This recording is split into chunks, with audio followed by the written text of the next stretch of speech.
Steve Polo, welcome to Partnering Leadership. I'm thrilled to have you in this conversation with me. Mahan, thank you, man. I've always enjoyed our conversations in the past, and I'm like super honored to be asked to be on your podcast. I think you're doing great stuff, and I'm really happy to be here. I've enjoyed those conversations, Steve, and getting to know you better for a lot of different reasons. You have a unique ability to connect with people, and I know through our conversations, you've done a great job, whether it's connecting to me. I know you've done a great job with that with your team members over the years, having built a unique culture at OPX, all the value that you've brought to your clients, but would love to first start out with your upbringing. Whereabouts did you grow up, and how did your upbringing impact who you've become? Well, we were talking about that briefly before, and I think we don't always know what our upbringing did for us or to us. And so all of this will be a little bit speculative. I grew up in the upper Midwest in Michigan, and my grandfather was an immigrant from Finland, and my father's first generation American.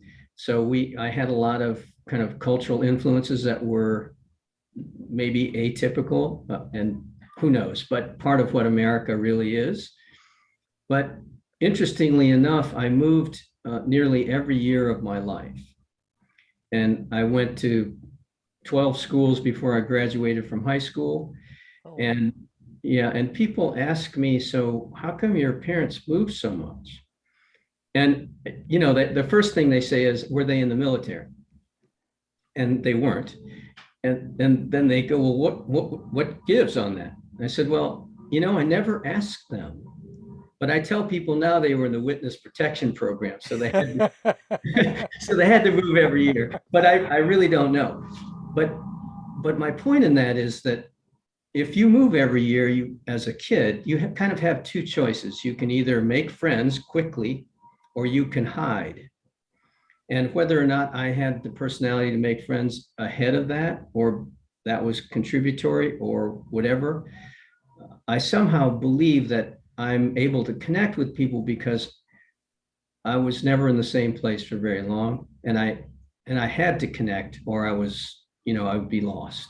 So who knows though, right?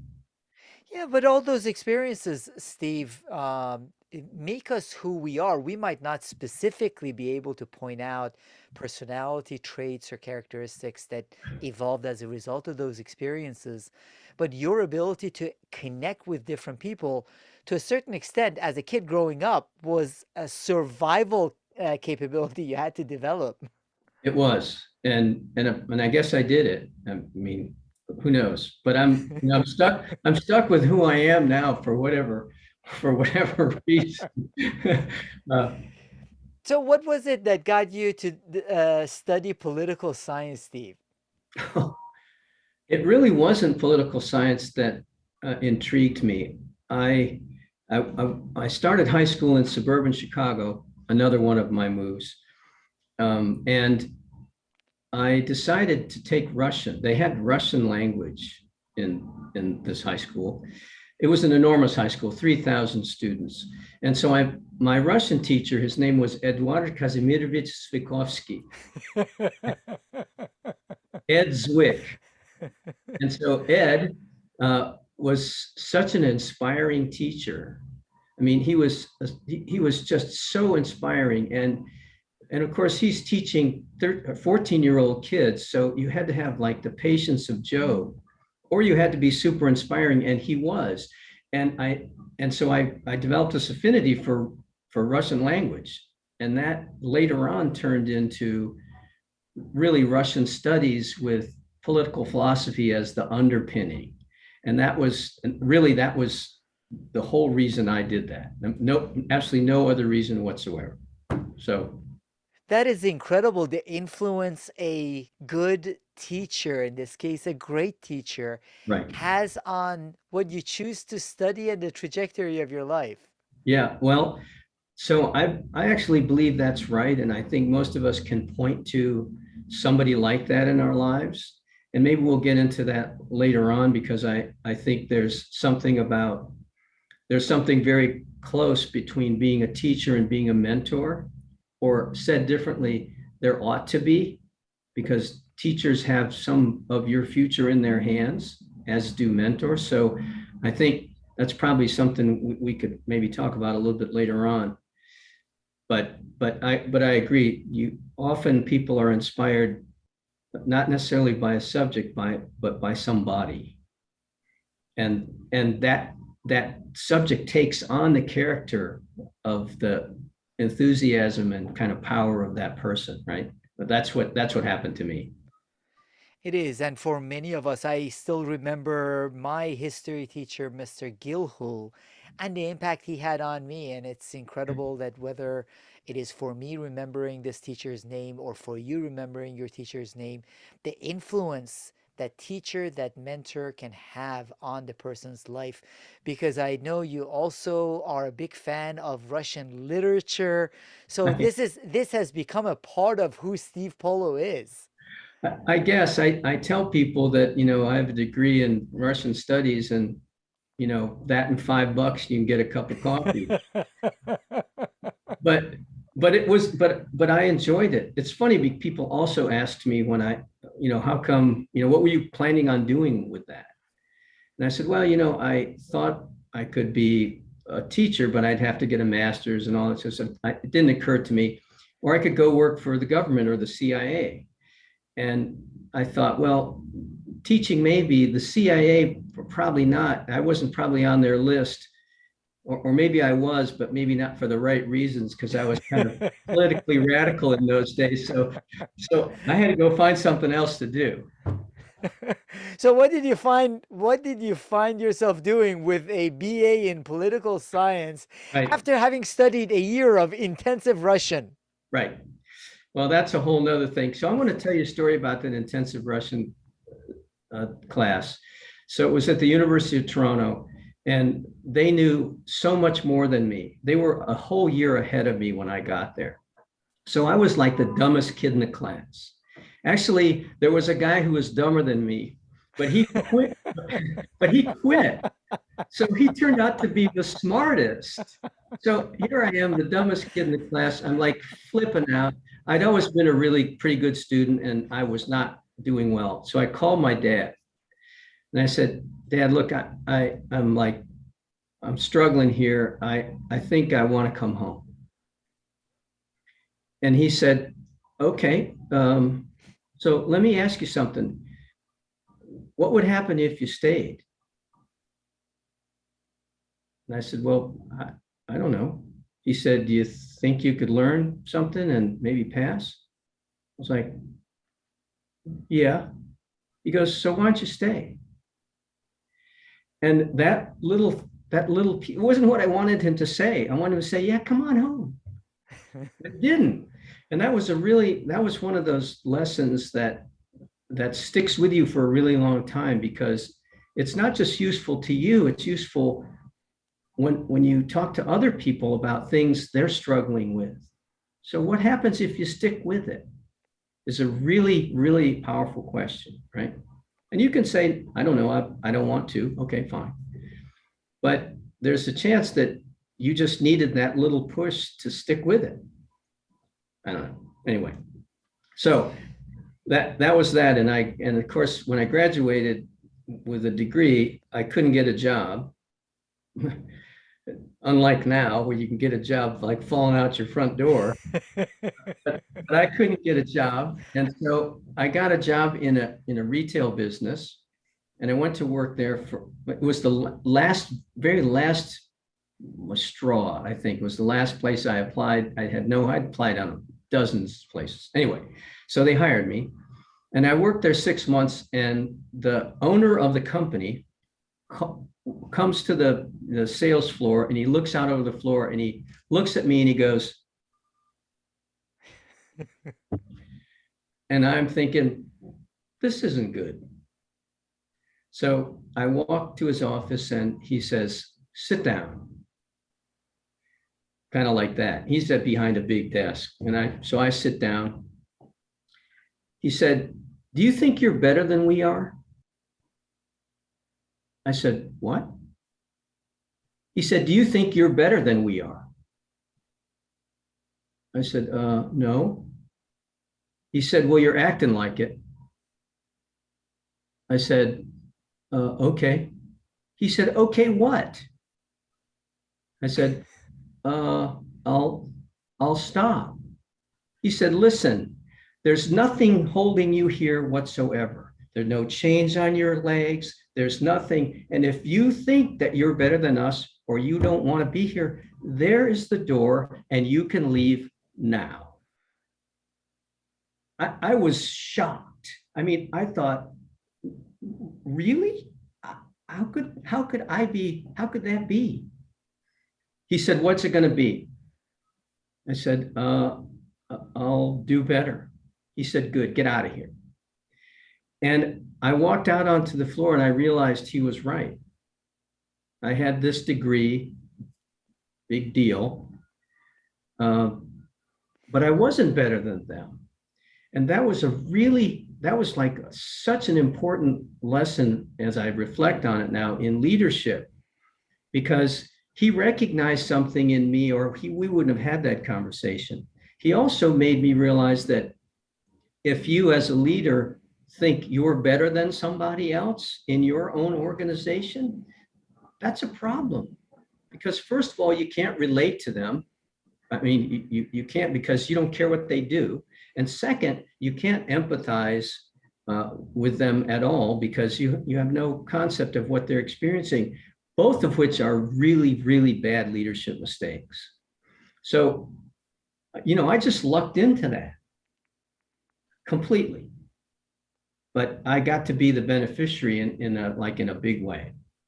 So I love that story, Steve. It goes to one of the points I make consistently in leadership and in coaching the executives and teams I work with, which is kind candor. You interesting. can't have kindness without candor. You have to care enough about the other person Yeah, to be to have candid conversations with them, done with the kindness to want to elevate them, right? yeah, So I think we've seen two extremes. On one side, candor that is destructive, meant to bring people down. Some leaders have done that over the years, but in many instances we've gravitated far to the other extreme, where we are thinking by just not telling people things in leadership, we yeah, are doing them a favor. That is not kindness when there is no candor. right, Your manager, boss in that instance, cared enough about you to share that uh, point with you that you can do better. So it was right, kind candor. right. My mom called that the wholesome chastisements of love. And then she spanked me. Right. But I agree with you. I think that I don't know if the pendulum has swung completely, unfortunately, and I see this a lot in really in a lot of aspects. Like when my kids were playing soccer, you'd have coaches yelling, "What are you doing?" And like, well, if they knew what they were doing, they'd be doing it.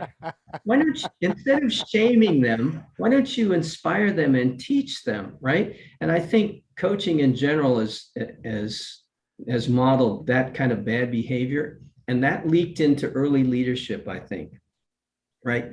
And so I think lots of leaders are still under the notion that they just have to yell and scream and things will get done. Okay. But to your point, trying to be everybody's best friend without telling them the truth, that's a problem too. By the way, that's a problem in every relationship, not just employers, employees, in every, right? So that's a really interesting point you made though about the pendulum swinging, because it is not kindness to not tell people the truth. Yeah. So you had that opportunity. Now, why did you, after 5 years of professional experience, decide to go back and study to become an architect? Really good question. Maybe you could tell me why. So here's an interesting thing. There's been moments in my life, and I can recount pretty much all of them where there's been a moment of revelation. Wasn't expected, but it happened, and I recognized it in the moment. So I went to see this a friend of mine's sister at architecture school. By the way, I became the like a regional sales manager. So I would open new stores, train the staff, and leave. So I did the very same thing in my that professional career that I did my whole life. I spent 1 year and I left. So I'm not sure I was loving that, but whatever. So anyway, so I go to visit this gal at Virginia Tech, and she walks us around, and she's pointing, and I stopped her and I said, "So this is what you do? This kind of stuff?" And she said, "Yeah." I said, "Well, shoot, I got to do this." Well, so the big smart guy, the guy who has this big degree and all this great experience, um, doesn't apply anywhere else but this one place. I didn't even know if it was a good school. That's that's how that's how smart I was. But but I was inspired by it, whatever that meant. And I wouldn't have known architecture if it fell on me. I mean, I knew Eero Saarinen, the Finnish architect, the JFK, because he was Finnish, and I knew Frank Lloyd Wright because I lived in suburban Chicago. But other than that, my dad was an engineer, my mom was a school teacher. You know, so I also didn't take the GRE. Completely unprepared to get into this school. So I go for my interview. I talked to the guy. He's very nice. And finally he says, "Okay, thanks very much. Show me your portfolio."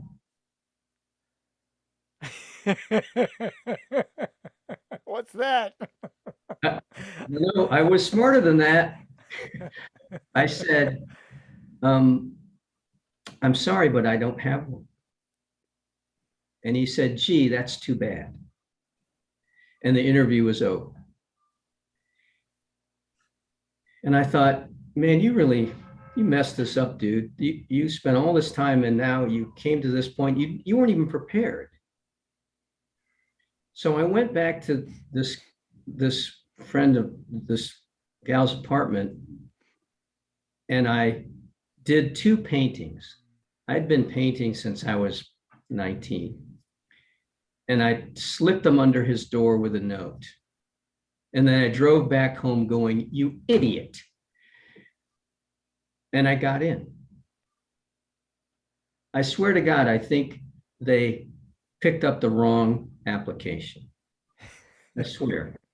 Anyway, so I get in and I decide I have a good job. I have a bunch of friends. All of that was garbage because I left my friends every year. It wasn't, I didn't love that job.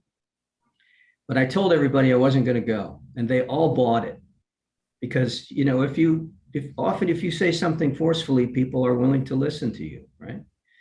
So I don't, so I told this one guy, he's a half a generation older than me. His name was Hank Brown.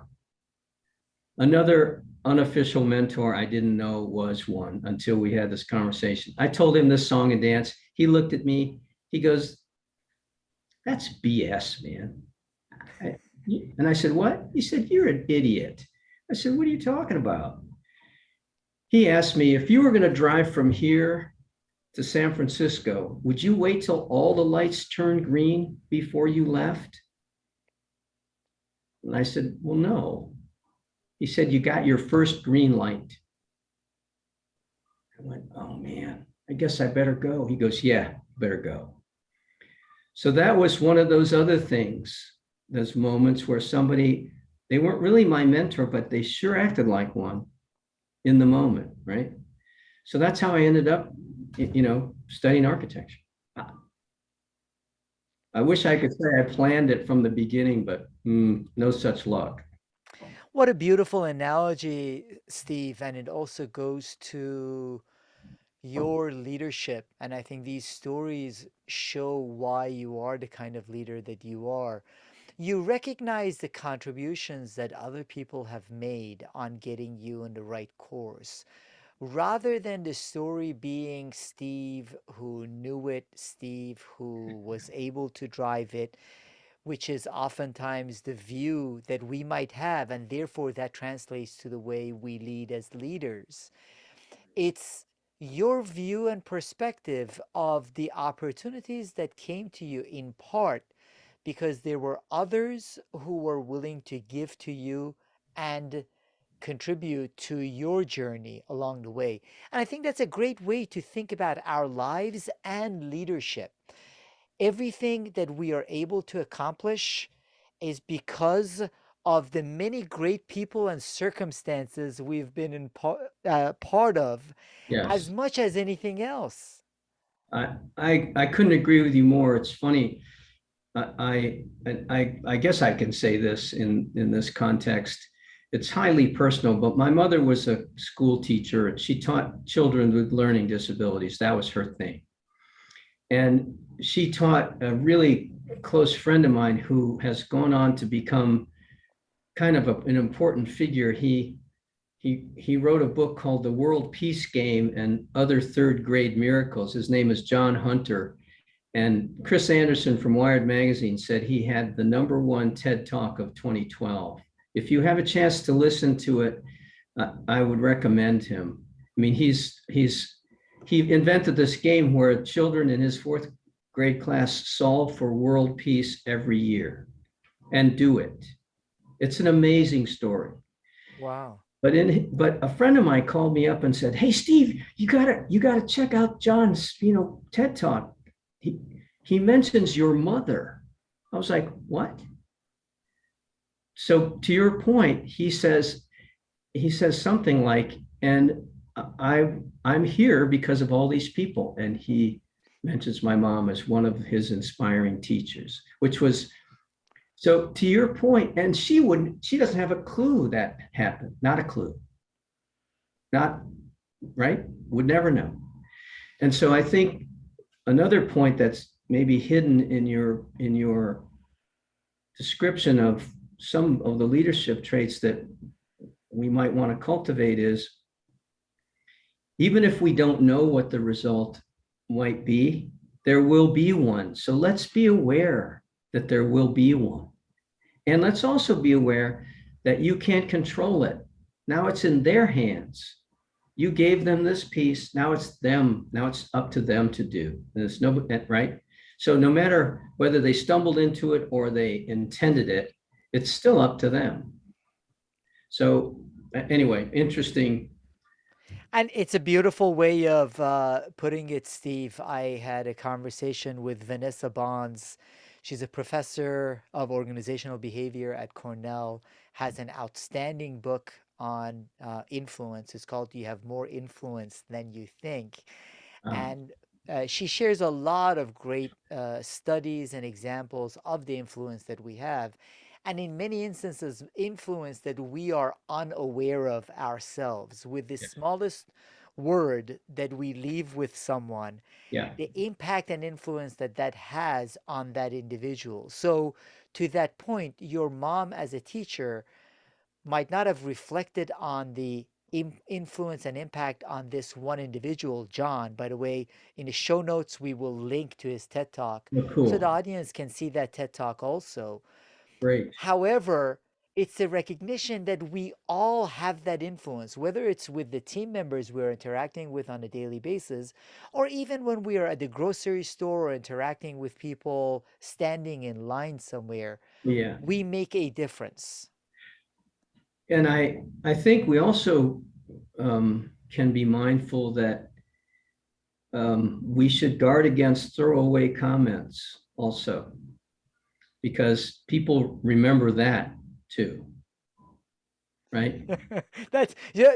So you must have read or listened to Vanessa's episode because she makes a big point about that in the book. Also, what ends up being a throwaway comment for one individual has significant impact for the person that is the recipient of it. Oh, yeah, right. I mean, yeah. So I think there's a lot to pay attention to. So, Steve, your mom and dad had a significant influence on your life, as many parents do, but also with respect to guidance, support, coaching you, but also in terms of the involvement in contributing to other people's lives. You lost both of them earlier in life. How did that impact you? Well, it's pretty profoundly. It's been a long time, but I was 30 years old when they died. They both died in the same year. And I was totally unprepared for that. I mean, completely unprepared for any of that. And it's funny, there were some practical things that, God bless them, they weren't particularly organized, so I couldn't find anything. I inherited I inherited a house in suburban Chicago that was worth less than they owed. That's my first house. Uh, but I kind of went into a tailspin. I spent the next year thinking I was going to die, and it took a long time to process. And I think that I remember saying at one point. So two things about that. One is that I remember saying, "Look, I'm a grown man, and I should be able to figure this out." And this person I was talking to, they said, "Figure what out?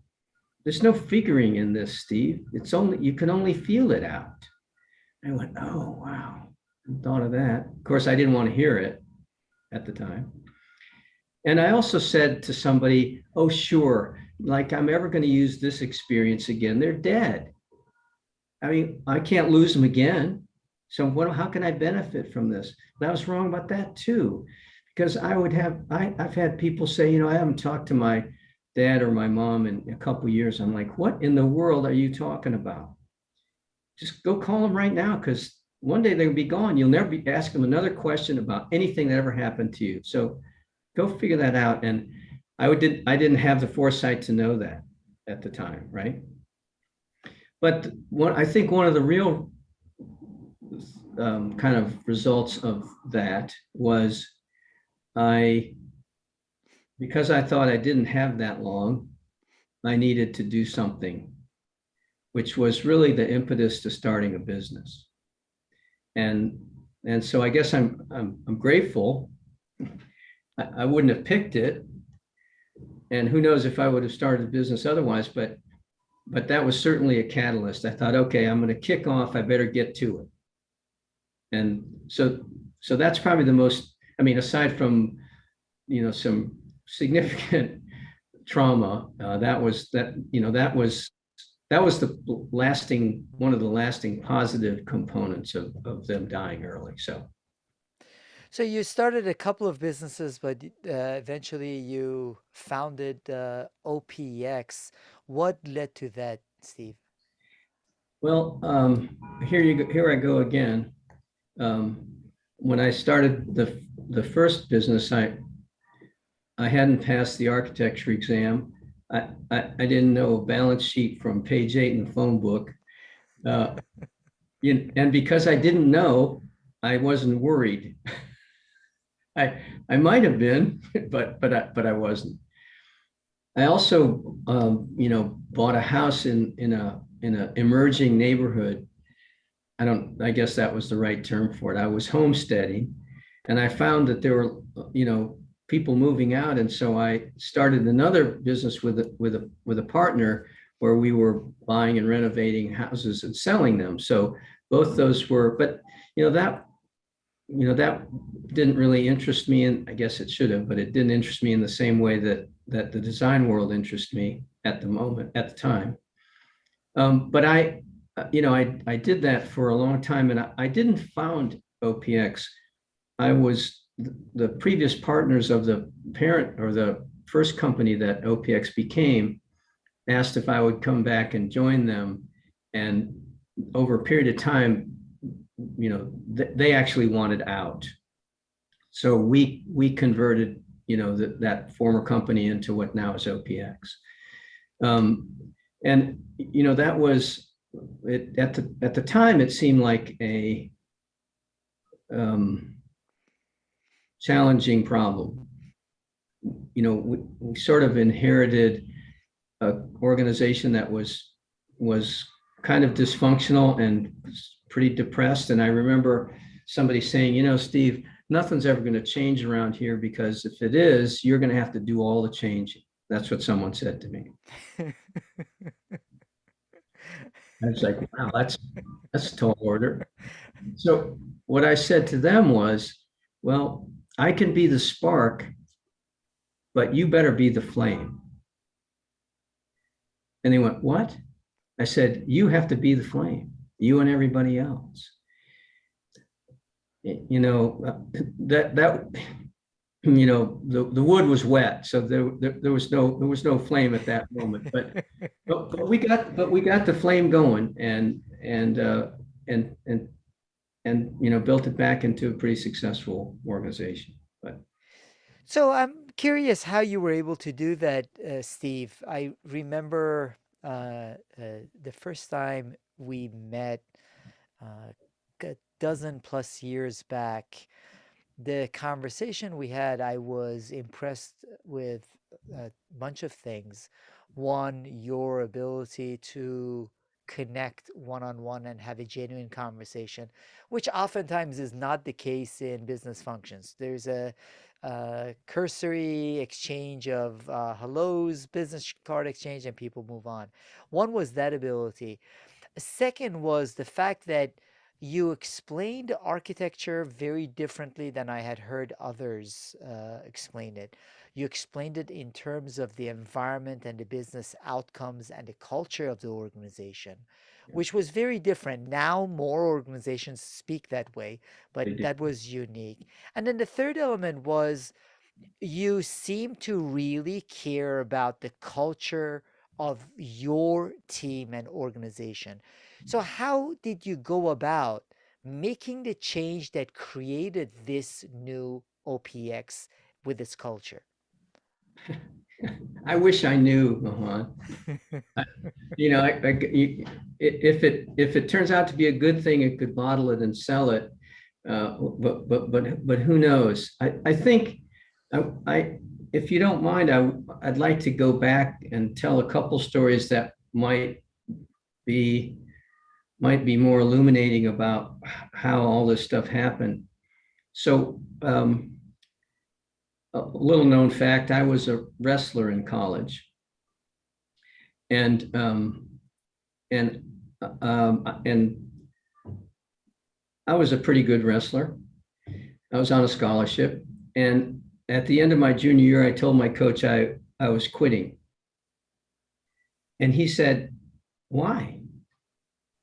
I said, "Because I'm never going to be an NCAA champion." He said, "Oh no, you." I'm like, "Tommy, enough. Like, first of all, if I'm good enough, I'm not willing to sacrifice, but I'm probably not good enough. Been a pretty good college wrestler, and I got all this other stuff I need to do. Like, there's a whole big world that I don't know a thing about, but I want to." He goes, "Oh no, you're just tired. We got tournaments this summer, and you'll be this and you'll be that." I'm like, "No, you're not getting it. I'm at the limit. I'm not going to be any better." He goes, "Well, you're going to lose your scholarship." I said, "I know. I, I, I'm just not going to be any better." So fast forward, I'm an architect for some period of time, and I wake up one morning and I realize I'm never going to be NCAA architect either. So now what am I going to do? Right? And I think there's a whole bunch of confluence of things at the time, and they persist in some ways. There's most businesses become commoditized because there's lots of people doing them. And whatever as you think of new, other people can copy, because there are a lot of smart people.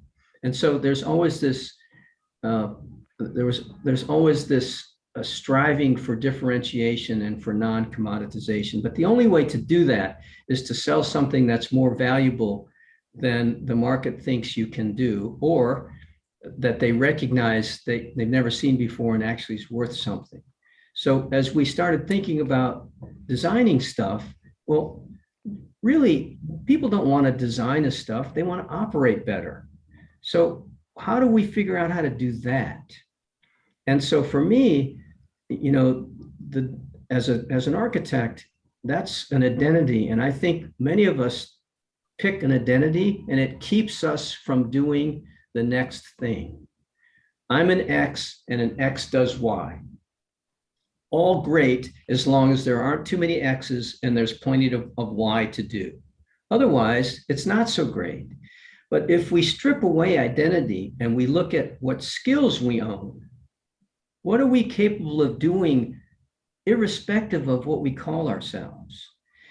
And you start to aggregate those. So what could you apply those to? So what was I good at? I mean, I'm gonna say this with all humbleness, because there are lots of people good at some of the stuff I'm good at, but I'm good at conceptualizing. I'm good at living with ambiguity. I'm good at turning something in from one thing into another. I'm good at seeing patterns in disparate stuff. So what job is that? But that's not a job, right? But it's skills you can use in service of other things. And so I thought, well, we're good at all of that. So why wouldn't we think about using those skills on all the parts of organizations?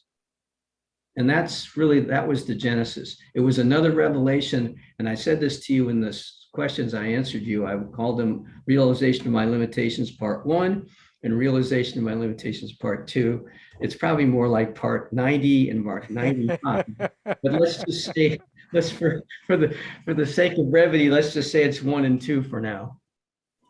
But we, as you start asking people, organizations wanted to inspire their people to do things and not have all kinds of friction in their way and not do heroic stuff to get their jobs done.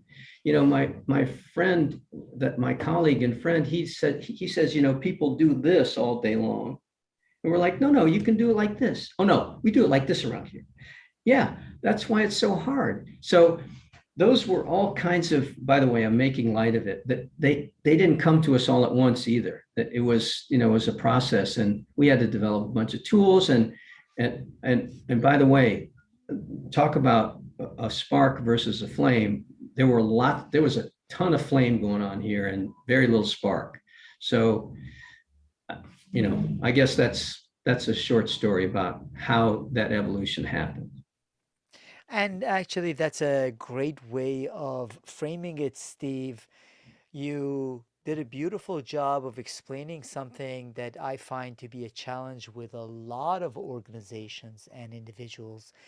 Clay Christensen's work on Job to Be Done Yeah. is not well understood if organizations really reflect on what Clay talks about and that job to be done. Many of them would approach their business very differently. So it sounds like part of what you did is really go through that framework of what's the job to be done. And job to be done, no one needs architecture. What Right. is the job to be done that you are providing as value for those clients? Right. Right. And to your point, I think a lot of the design world has recognized that their clients and customers are really looking for more than just so-called what they do. They're looking for what it does for them, which is vastly different. In the past, I'm sure we designed stuff for people 20 years ago, thinking it was the right thing. It was probably absolutely the wrong thing. It probably did harm to those organizations. We just didn't know it. And I think if you're not asking questions like we were talking about of organizations, the answer will be wrong. You just won't know it. or you said differently, you won't know how it's wrong. And I think that's true for everybody who helps any business do anything, because all these parts are connected, and it's, once you know that, it's hard to unknow it, Yeah. right? So, so Steve, we are at a point in time when we've gone through over 2 years of a change in the way many have worked. Many Yeah, of the leaders that I interact with are having a very hard time. Some were hoping for a return to the way work was done before. Others have included 2, 3 days of in office, which in essence is 2, 3 days of the way work was done before. So there isn't really rethinking of that workplace. right. So as an advisor to organizations with respect to that environment and work environment, what do you think leaders need to consider, and what do you believe the future of work will look like so the job of collaboration of the humans is done effectively rather than going back to either the way things were or a few days of the way things were? Yeah, I can only speculate, and so to pretend I know what the future of work will look like, I won't pretend. I've been on, in the last month, I've been on 3 different panels talking about this very thing. Um, and most of the advice that, if people choose to ask me, most of the advice I give to people is something they don't want to hear. Uh, because when people ask you a question, they want to know the answer, right? Um, and that's great, except if you ask an unanswerable question and expect an answer, that's a problem. And so I think one of the things I say to people is that, to leaders, is that you need to take a breath and live with some ambiguity for a while, because whatever answer you come up with today will likely not be the right one. And we already saw that. We've already seen that. And when I say that to people, they're like, well, no, we can do stuff and it'll be fine. And I said, yeah, well, you're still taking off your shoes at the airport 20 years after 9/11. You think that's fine? I mean, that's just that's, who knows what that is, but people are going to do that to their businesses, and then they're going to have to undo it.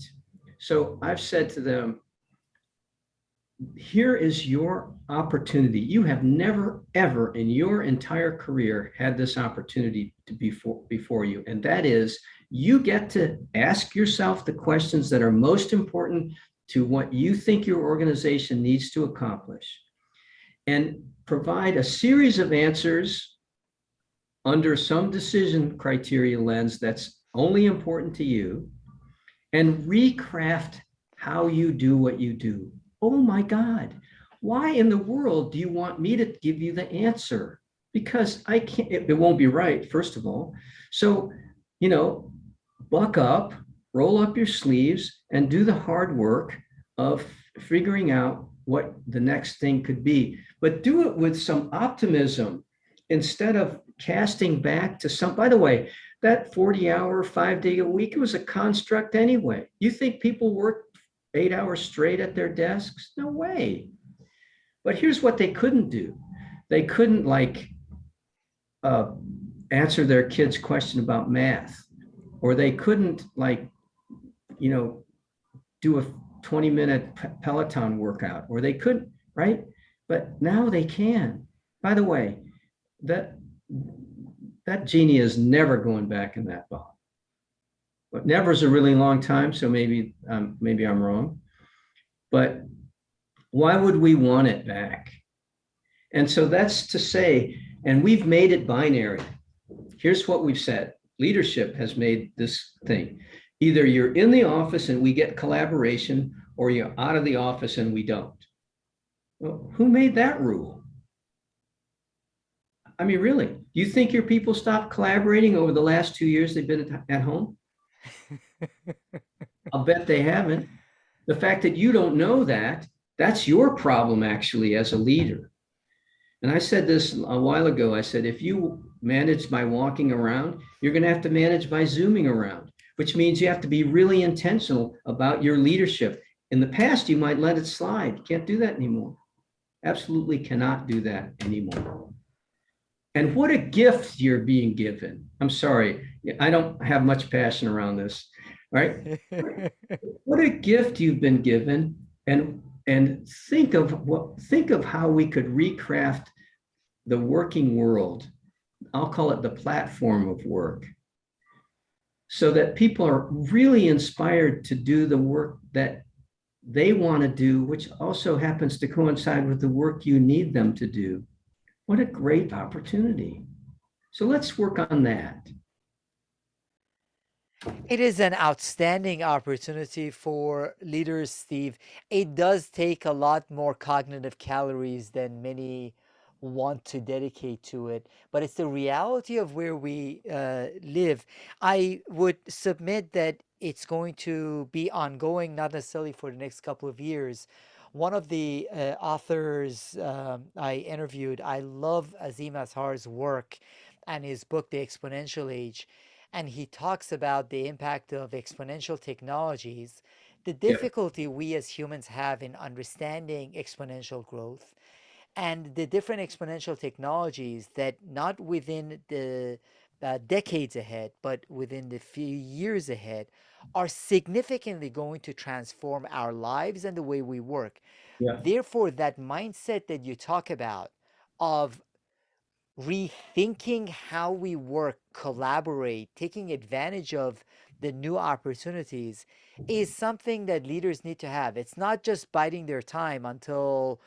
fall, spring, whatever time when things go back to the way they were, they won't. And it's They a great won't. opportunity. Yeah, and when you have people like Elon Musk saying everybody needs to come back or they can pretend to work somewhere else, that looks like just a way to lay off people that without actually having to lay them off. It seems, you know, cynical at best. That's just my view of it. But I think that people, folks who are working at their jobs, they're not going to stand for the way it was. They just aren't going to. It's also interesting when you talk about exponential growth. I think that one of the challenges we have as leaders is is twofold. One is one of imagination. We have a hard time imagining what something could be or might be. We're good at saying what it used to be, and we're kind of good at saying what it is, except I'm not sure we really know what it is, but we tell ourselves we do. But we're lousy at thinking about what it could be. And I think we're going to have to get you're going to have to get people on your team who are good at imagining possible futures and planning and scenario planning. If you don't have something like that in your organization, you're going to have to go find them. The other thing, I think, the other mindset, and I certainly didn't make this up. This is from Simon Sinek's Infinite Game. The notion that um, the time frame under which we're operating as businesses is really long, like life, right? And he says there are two kinds of games. There are finite games like chess and soccer, and they have a definitive number of players. They have rules. They often have a time limit, and they have a winner and a loser. Well, life doesn't have that. Life has an infinite number of players, infinite number of choices, an infinitely long time in which to do that, and no one wins and loses.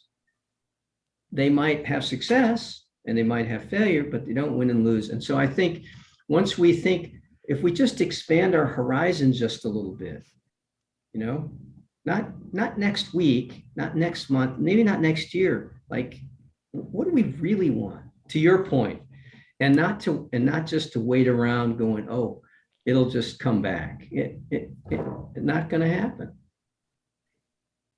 anyway. And in order to do that, there's also the um, potential opportunity to reflect on the anti-fragility and the strengthening that happened as a result of the pandemic for many organizations. Now, I want to reflect also on what you had to go through, Steve.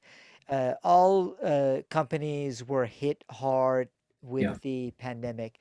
I imagine in the business that you are in, it must have significantly impacted both the service to clients and the potential ways of work that you had previously. How did the pandemic hit OPX, and how were you able to lead the organization through that phase? Well, you and I talked about this briefly before, I think like many organizations, we got, and I'll talk about service organizations, got hit really hard. Maybe not as hard as the retail business or the service industry, but hard nonetheless. And there were times where we'd never experienced anything like that in our history. I mean, not even close. Even 9/11 and things like 2008. None of those had anywhere close to the impact this had. I can remember getting basically a call a day for 2 weeks from our clients and saying we're laying off 2/3 of our organization, and including the person I was talking to, and we're stopping all our work. I mean, I got a call like that, every day for 2 weeks. I thought, oh my God, how could that happen? And I think that we like lots of organizations, we had been banking with a fairly large bank, and the large banks did a terrible job of administering the PPP loans. I mean, terrible. And they put small businesses like ours in real peril. I have no doubt about it. I'm in a Vistage group, and there are businesses of similar size to ours in that, and they all experienced being left, high and dry by big banks. It was appalling, actually. But I think that when those kinds of things happen, I think part of our work in helping people think through what might be the next thing was a saving grace for us, because then people came back and said, "So what should we do now?" Right? Uh, and I tried to be a little less philosophical at that time, but that was part of the deal. I think we have really strong existing relationships, and those folks carried us. We had people here, in the organization who said, "Okay, let's just figure this out and do the best we can." I think that we are collectively, not just OPX, so to answer your question, I think the confluence of all those things, I think if we didn't have a strong culture, if we didn't, be able to look back and say, why are we in this, right? And be able to say, we're in this because we want to make a difference in our customers' lives, and we want to make a difference in our lives, and we care about a bunch of stuff, and we could be true to those. Without all that stuff, I think we would have been lost. And by the way, that's an organization. That's not a person, right? That's kind of a unity. It's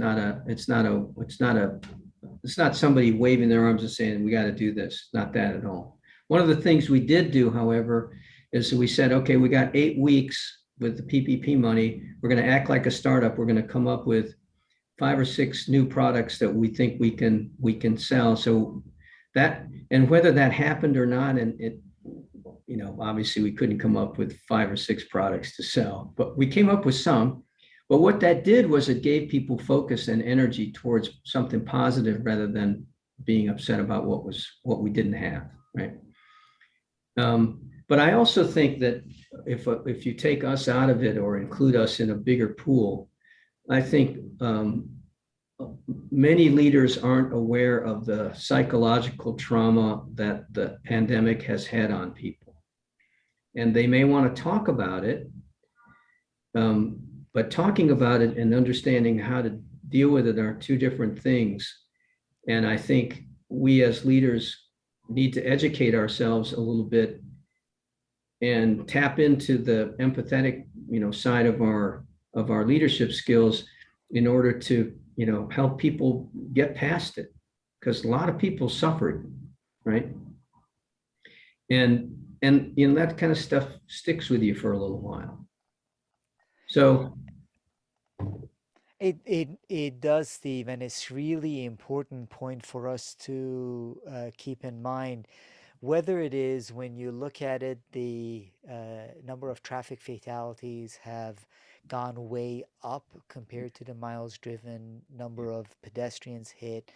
So all signs of anger, all signs of tension are in all parts of our society. So all people have been impacted. I understand that some unfortunately lost loved ones, some have been impacted more so than others. But everyone, all of our employees, all of our loved ones, all of the people that we interact with have been impacted over the past 2 years. Therefore, it takes tremendous empathy and compassion to bring the people along and understand that, rather than pretending again that yes, this happened, now let's move on. There is no now let's move on right, for most people. right. I I want to confess something a little bit. At the beginning of the pandemic, and we were all at home, we had our Monday morning Zoom meeting, and we had a Thursday afternoon. It's kind of evolved into a fun thing. Somebody's responsible for doing something fun on Zoom every Thursday, so it rotates. But we were building into that, and it wasn't fixed. And I kept thinking, okay, well, we probably need another Zoom meeting, and and then I thought, well, we should be calling people and checking in. And I thought, my first reaction was, well, they don't want me calling them, checking in. They don't want that. But I was wrong. They did want that.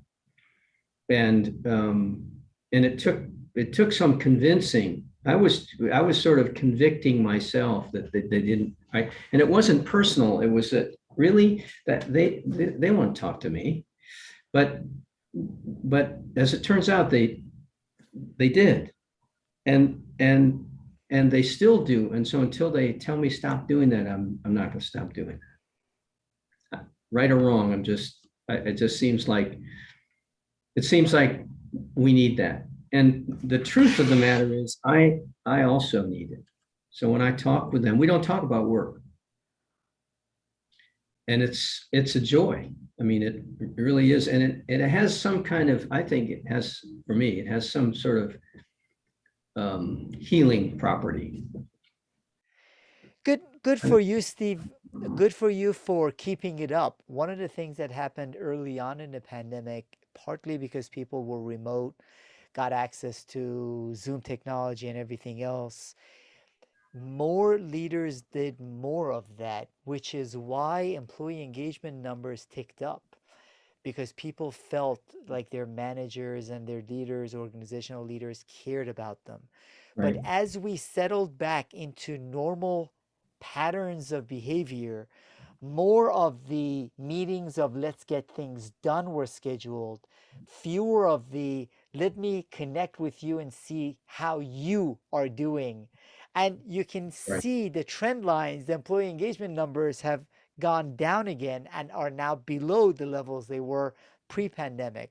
So Really, what you're doing, yes, because what you're doing is connecting with that humanity, using the technology to do that, rather than, again, reverting back to a full day of emails, meetings to get work done, all of those things, rather than let me just connect with you as an individual and as a person. interesting. I hadn't realized that employee engagement numbers went down. It makes sense. I also think that another reason that may be is early on, when this is anecdotal, so I have no idea if it pertains to a larger set or not. But when we said, look, the office is open, but you never have to come in as long as you do these 4 things: tell everybody where you are, connect with your team, get your work done on time, and make sure the client's happy. And it doesn't matter. And we had this moment where we had a meeting, and you could tell they were tense, because this is a year and a half into this thing. And for some reason that I felt like people were tense and were like, so what's going on? Well, we're just waiting for, the other shoe to drop. And I said, what other shoe? Like we're going to have to be in on Thursdays and Wednesdays and Tuesdays and Mondays. And I said, why do you think that? They said, well, that's what everybody else is doing, or something to that effect. And I said, well, we're not planning to do that. They're like, you're not? I'm like, no, we're not planning to do that. They were kind of like, are you sure? I'm like, yeah, we're sure. Right. And that's not to say we don't want to see our friends and colleagues. We do, right? We do.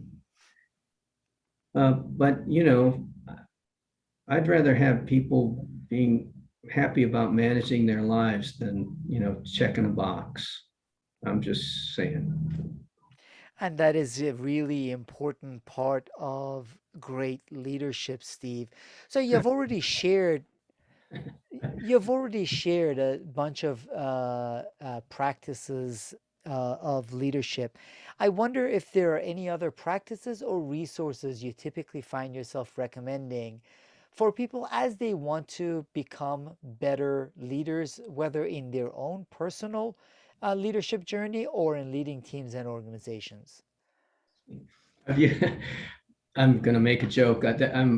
There used to be a comic called Pogo, and one of the Pogo comics said, if you want to be a leader, find a parade and stand in front of it. And so I don't tell people that, but one of the things that I often tell people, and um, and have tried to model this, in some way. So I never had a mentor that I knew. I mean, that wasn't the thing. They're like, go sit down and get your work done, was kind of it. But as we've talked this afternoon, I clearly did. I just didn't know it. And I think part of my personality pushed mentors away. Otherwise somebody wouldn't have said, so you think you're better than we are? But I think there was some part of my personality that said, well, I'm not going to mess with him. But I tell just about everybody that asks me questions like that, please find someone that is interested in asking you questions about your development. They don't have to give you any answers. They just have to keep asking you, is this the right thing? Is this what you want? Did you think this through, or any of that sort of stuff? So I tell people, go find somebody that resonates with you, that you respect, and who's willing to spend that time with you, because it'll be so valuable to you. And I think you'll build leadership skills a whole lot faster than if you don't. I mean, you got to listen to them, though, right? But other than that, I don't feel like I don't feel like I have a toolkit of leadership, tools to hand out to people. But I think that for younger people, I think finding someone you respect, as I said, and is willing to spend the time is the best resource you could ever have. Mentorship is really important, and it is important to seek it out, Yes. to look for people who are willing to do it. And I think people would be surprised at how many leaders with experience, how open they would be Right. to reach back, to contribute, and become a mentor if and once they are asked. Now, you also referenced the Pogo cartoon about if you want to be a leader, go stand in front of a parade. Now, it sounds like I need to go to New Orleans Oh, and stand in front of a parade because you seem to have something to do with parades in New Orleans at carnival time. that's too funny. So I'm going to tie this to a couple of other things. So there have been revelatory moments in my life. The first one was when I heard my first jazz fusion music when I was in college, and I was transformed. The next was when I visited this gal at Virginia Tech and found out what architecture was like. And the third was when I went to New Orleans to take my daughter to college and realized that I belonged there. And I know that sounds completely silly. Some, like regular guy from the upper Midwest says he belongs in New Orleans. Uh-huh. But hey, you feel what you feel.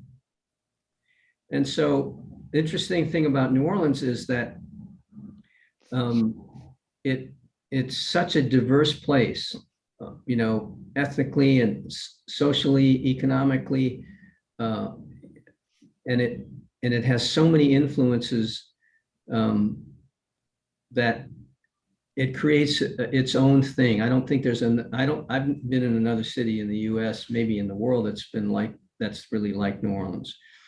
And it's surprisingly easy to find yourself in it, because so if you've ever been to New Orleans and you've seen what's known as a second line, which is often the back end of a parade that might be a funeral or a wedding or something, what you often find is the people in the second line, if you're standing on the side, will pull you in or ask you to come in, because you don't watch a second line, you are in it.